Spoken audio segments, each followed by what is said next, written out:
Welcome to my art workshop, students.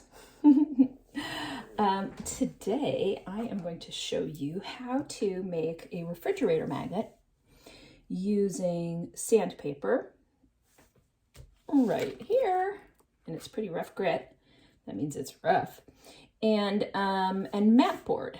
And mat board is something that you can get at an art supply store, but I am giving it to you, so you don't have to bother getting it yourselves. So I'm going to start out by tracing the mat board on to the sandpaper. I've already matched up the edge of the mat board here with the edge of the sandpaper and the other edge here just to save some time. I'm going to push down really hard, and I'm going to push down hard with a pen. You can do it with a screwdriver or, you know, just something that's going to leave a dent in the sandpaper so you can tell how far. It's not that easy to see, but I think, oh yeah, this camera shows it pretty well. Okay, so I am going to use wax, aka crayons, to make a design inside the lines of this sandpaper. And I'm going to think carefully about what colors I want to use. I think it will probably be more interesting if you use 2 or 3 colors rather than making it super duper colorful, but it's really up to you. You can use an abstract design, which is just, you know, shapes and colors that don't represent anything, or you can make a symbol that you like a heart or a star.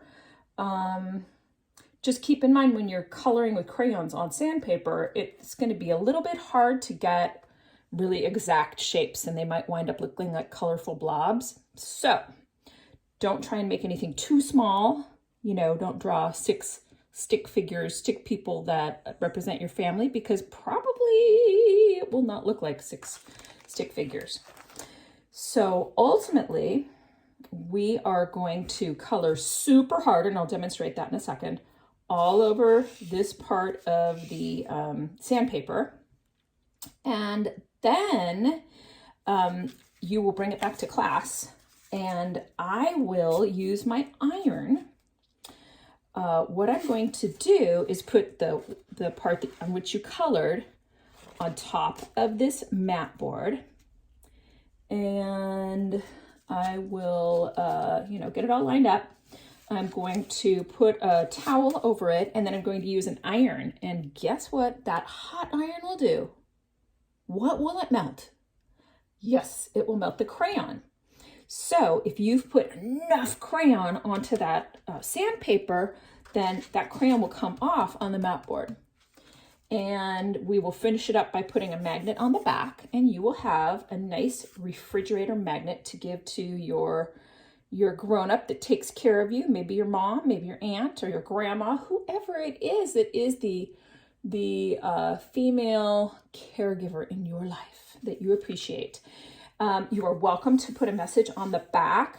Maybe just do it around the edges, because I'm going to put the magnet in the middle. So leave a little bit of room for a magnet. It'll be about, I don't know, the size of Ms. Winship's thumbnail. So leave a little space for that. And it would be good to write your name and the year, if not the whole date, at least the year, so that as years go by, it can be remembered as a wonderful gift from 2021. Okay, so let's get started. I put down some scratch paper because I didn't want the crumblies from the crayons to get all over my desk. And I think, this is my first time doing this in a long time, I think it's going to work the best if I can look at the lines on the back from my pen. I'm going to cut out the exact shape. Okay, super. And I decided that I would like to make a heart. I know it's kind of maybe a little cliche, everybody does it, but I think it's going to look really pretty, and I think my mom will really like it. She likes flowers too, but I'm going to go for a heart. It's a tough decision, but you know. And let's see, Ms. Winship does not have a fantastic choice of colors. Oh, I think I'll go for this one, which is a violet red. And violet is a purple. So it's purple mixed with red. I'm going to tear a little paper off so that I have plenty of crayon to use. Ooh, not so easy to tear off, huh? All right, and I think I will start by making an outline of the heart, and then I can color inside of that. So keep in mind that you can't really remove color from this once you put it down. You could, I'm not going to, but you could make a shape on a piece of scratch paper and then trace it onto your heart. That would work too. And so, all right, so I'm going to color, and like I said, you want to lay down as much crayon as you can, because the more crayon you put on the sandpaper, the more crayon color will come shining through on your mat board. Not really shining, but you know, it'll be gorgeous. So I can always make my shape bigger, but I can't make it smaller. You know, I can't take away the color once I've laid it down. And excuse me, you are going to color until your arm gets sore. You could take a break if you need to, but you're going to color.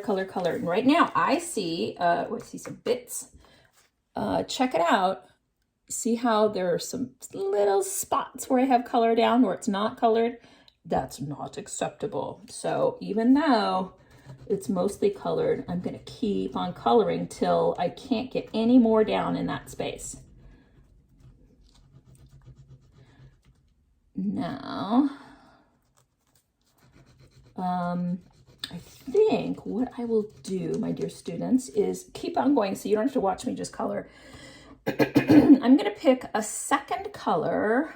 How about a violet purple? So you can have a lighter color around the main part of it, or you can have a darker color. Oh, totally up to you. As I said, I think fewer colors would be better, but really, I'm not giving you any rules. You can do whatever you want as long as you put lots and lots of crayon down on your paper, okay? Or on your sandpaper.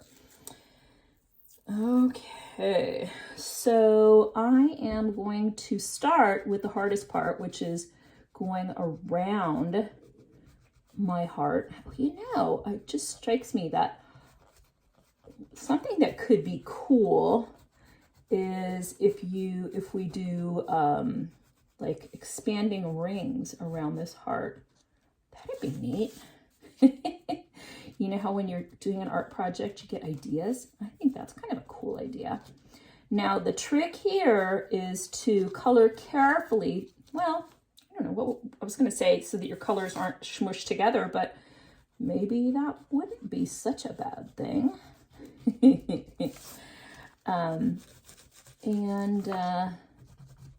You know, you could like do repeating colors, huh? Like a pattern. Ooh.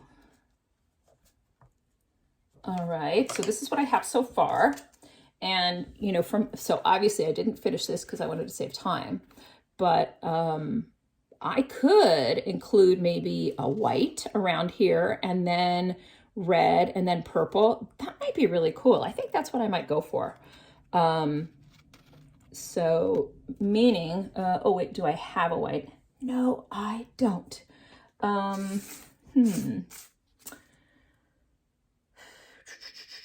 Yeah, well, yeah, I think I'm gonna go look for some more crayons.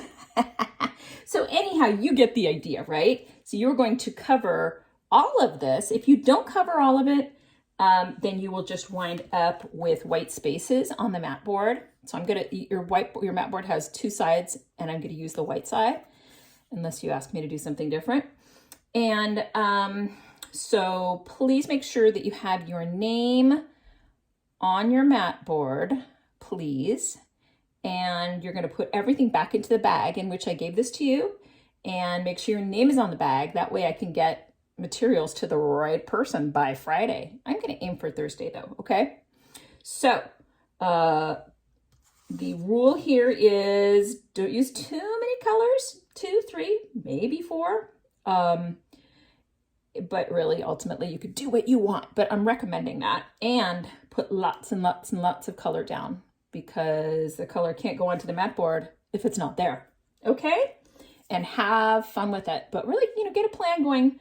Try and get a plan going first before you start putting color down because you can't take it off once you put it down, right?